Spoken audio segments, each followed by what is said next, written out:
उसी के विरोध स्वरूप ये अनशन शुरू हुआ, आमरण अनशन शुरू हुआ सोनम वांगचुक की तरफ से। उसके बाद सोनम वांगचुक को उठाया गया और उसके बाद लगातार लोगों का गुस्सा बढ़ता गया और आज संसद मार्च की कॉल थी और आज जो भीड़ है वो आप देखिए, ये ऐतिहासिक है। इस तरह की भीड़ रोज रोज नजर नहीं आती है। ये अपने आप में बहुत ऐतिहासिक मौका है। आप पीछे तक देखेंगे तो आपको बहुत दूर तक सिर्फ और सिर्फ भीड़ नजर आएगी। क्या नाम है? छत्तीसगढ़ से आया हूँ।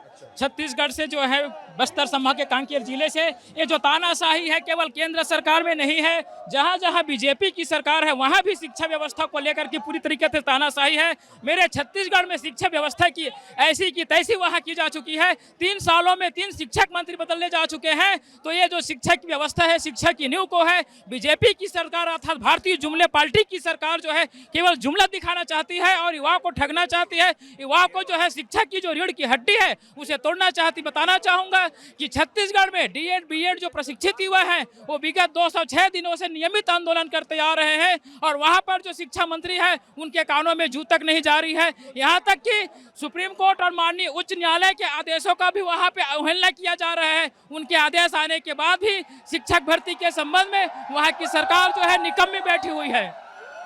बिल्कुल। तो आप अलग अलग प्रदेशों से जो प्रोटेस्टर्स आए हैं, जो सीजेपी के समर्थन में प्रोटेस्टर्स आए हैं, उनकी अपनी अलग अलग डिमांड है। सबका अंततः जो मूल मकसद वो यही है कि एजुकेशन में रिफॉर्म होने चाहिए। जो ज़रूरी रिफॉर्म है वो होने चाहिए। इस वक्त आपको बताऊं 9 बजने वाला है। 9 बजे वही टाइम है जिस वक्त प्रोटेस्टर्स ने, सीजेपी ने कॉल दी थी कि वो संसद की तरफ बढ़ेंगे। संसद की तरफ जो रास्ता जाता है वहाँ पर आपको सिर्फ नौजवान नजर आएंगे, भीड़ नजर आएगी, मगर बैरिकेडिंग लगा दी गई है। पुलिस ने चारों तरफ से एकदम घेर रखा है। ऐसे में संसद मार्च पॉसिबल हो पाएगी नहीं हो पाएगी कहना बड़ा मुश्किल है। हम नजर बनाए हुए हैं जी। मैं छत्तीसगढ़ से हूँ, एक पीड़ित अभ्यर्थी हूँ। हमने वहाँ 210 दिन हमारे डीएड अभ्यर्थियों को अनिश्चितकालीन 24 दिसंबर 2025 से अमरण अनशन पे बैठे, सिर्फ हाई कोर्ट और सुप्रीम कोर्ट के आदेश का पालन करवाने के लिए। लेकिन वहाँ भी बीजेपी सरकार है और बीजेपी सरकार इतना तानाशाही कि हाई कोर्ट सुप्रीम कोर्ट के आदेश का भी वो मान नहीं रहे, पूरा धज्जे उड़ा रहे हैं। हमारे एक साथी वहाँ पॉइजन लेकर सुसाइड करने का कोशिश किया। एक हमारा साथी अनशन में था लगातार, तो उसका अतड़ी चिपक गया था।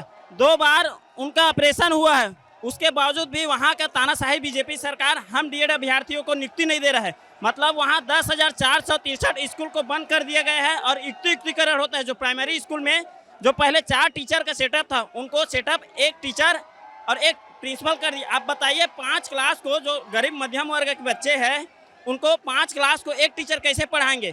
तो बीजेपी का यही फंडा है। जहाँ जहाँ भाई इसका सरकार है, पूरे भारत में शासकीय जो विद्यालय है उनको बंद किया जा रहा है, पूरा प्राइवेटेशन किया जा रहा है, सरकारी स्कूल को तहस नहस किया जा रहा है।